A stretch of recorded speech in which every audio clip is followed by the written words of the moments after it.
Hi, I'm Erin Autin, Director of Research Programs at Z Prime, and I'm here with Chelsea Collier, founder of Digi.City. We're here at the Texas Smart City Summit in Austin, Texas. Thank you for being here today, Chelsea. Thank you for being here. Really appreciate it. So you're on the board of Austin City Up, which is the organization that's hosting this event. Can you tell me a little bit about why you decided to host the event and just talk about the event in general? Yeah, sure. Well, a lot of us in the Smart City space go to conferences. We were all at the Smart Cities Connect conference in Denver, but we were all on different panels on different days, and we weren't all in the same place at the same time. So I started thinking, this is kind of a real shame that we've got everyone together, but all these Texas city leaders aren't really talking to each other on a similar platform. They all have relationships with each other, but not in an organized way. So Austin City Up, Jay Boisseau, who's the founder of Austin City Up, we started talking like, what if we could just host a day-long event, and it's hosted in Austin, but it's not just about Austin. It's about what each individual city is doing, what they've learned, what their best practices are, some of the mistakes that they've maybe made, so we can all help each other kind of move in this smart city space. Yeah, it was really impressive that you had so many chief innovation officers on one panel earlier this morning. Yeah. And something we've heard a few times today is how the definition of a smart city changes depending on what city you're in or who you're talking to. So what does smart city mean? Yeah, it's a really good question. You're exactly right. Depending on where you are, whether you're public sector, private sector, university, startup, everyone has a different definition. I like to think of a smart city as doing three things. Number one, it's all about efficiency. So cities are being asked to do more with less, fewer resources, but greater responsibilities. And so smart city technology has to deliver efficiency. Number two, ultimately, it's about residents and visitors in that city and their quality of life. So connected technology can help people make better decisions about how and where they want to spend their energy and their time and their resources. And third, sometimes this part gets left out of the definition. It's about building prosperity. And here's where the private sector comes in. The city can't do it alone, and we kept hearing that pretty consistently today. There's so many resources, ideas, and innovations in the private sector, whether you're a global corporate 100 or whether you're an early stage startup. So leveraging that in a way that the companies can make money, which is their private sectors. Totally great, and the city can win, ultimately benefiting residents in that city. So you're talking about public-private partnerships there. How have you seen that in the city of Austin? How have you seen those partnerships really help the city meet their smart city goals? Yeah, well, it's really kind of interesting. Just last night, we celebrated the 30-year anniversary of the Austin Technology Incubator. So that was the vision of city leaders 35 years ago, and it took a while to get up and running, but it's that same idea of when you get really smart people across sectors together, that's when you start seeing some of the innovation.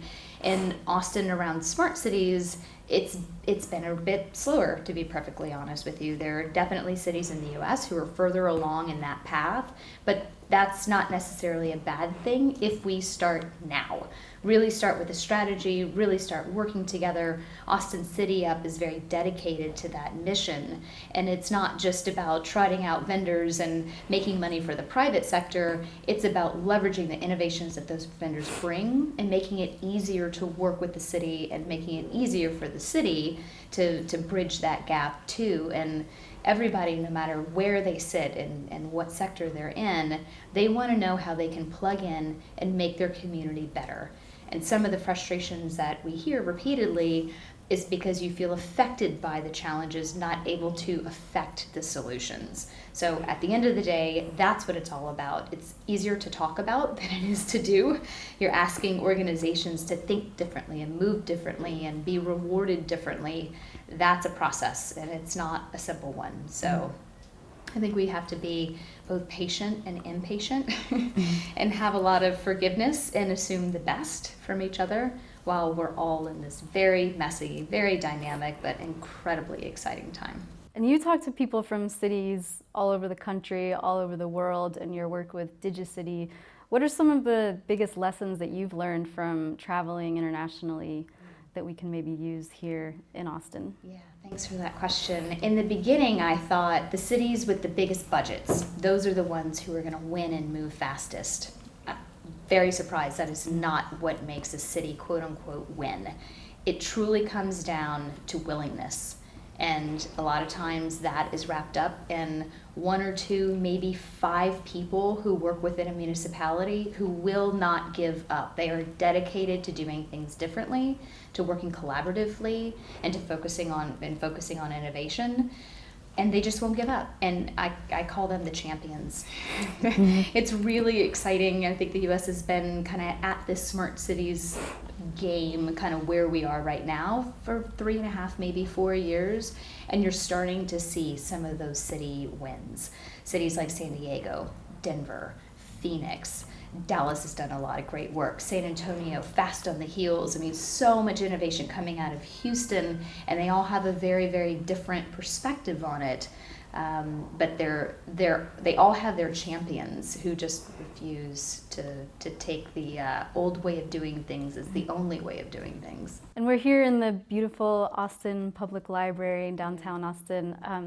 Why are public spaces so important, and why is it so important to keep them in mind when we're designing for smart cities? To me, it comes down to accessibility.